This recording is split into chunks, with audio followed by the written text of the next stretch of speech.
Balsavo 64, už 17 prieš 21, susilaikė 26. Pateikimui balsų nepakanka. Replika po balsavimo. Vilija Aleknaitė Abramikienė. Prašau. Noriu paaiškinti, kodėl nebalsavau dėl šito teikimo.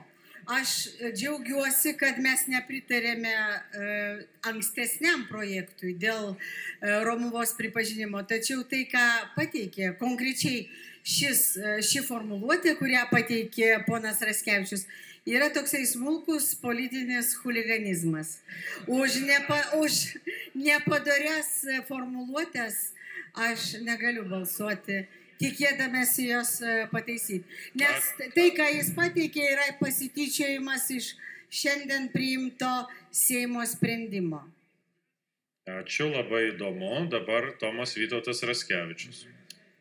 Na, tai gal sureaguosiu, gerbiama kolegė, jeigu jums nepatinka formuluotės, tai būkite miela, pasteikite geresnės formuluotės. O šiaip apibendrinant šitą Seimo sprendimą, na, tai aš esu šiek tiek pasimetęs. Seimas neturi išreiškę aiškę politinę valią religiniai bendrijai nesuteikti pripažinimo, tokia yra Seimo politinė valia, o atitinkamo prinutarimo nesuteikti irgi neranda savyje jėgų priimti. Tai reiškia, mes religinę bendriją paliekam vėl teisinio apibrėžtumo situacijoje ir įstatymas įsipareigoja šitą klausimą Seime spręsti tol, kol jis bus įspręstas. Tai reiškia, po šiandien balsavimo aš registruoju iš naujo nutarimo projektą, siūlantį suteikti, nes negalite, gerbiama Vilija, teisiniai valstybei tyčiotis iš religinės bendrijos ir būdama Seimo narė prisiekusi ant konstitucijos vykdyti viršenybę konstitucijos, ignoruoti mūsų valstybės įstatymus. Ir galite tyčiotis, galite juoktis, galite mano balso toną visaip mėgdžioti, bet tai, ką jūs darote, jūs tyčiotės iš Lietuvos Respublikos įstatymų. Gerai. Gerbėmieji kolegos, tuoj apsispręsim, ką darom su nutarimo projektu, ar mes jį atmetam, ar grąžinam tobulinti. Vytautas Bakas, dar replika po balsavimo, prašau.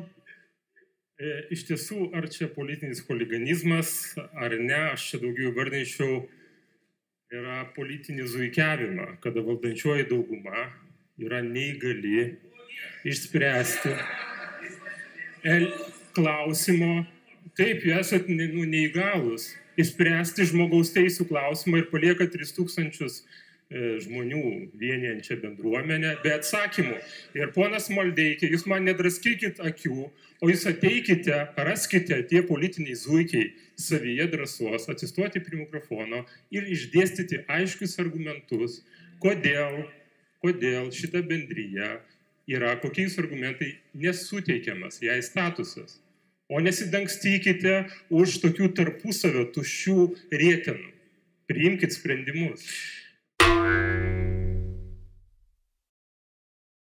Tikrai norėčiau pasikartoti, kad ši Seimo dauguma ir ši vyriausybė yra vis dėlto geriausia, kas galėjo nutikti Lietuvai.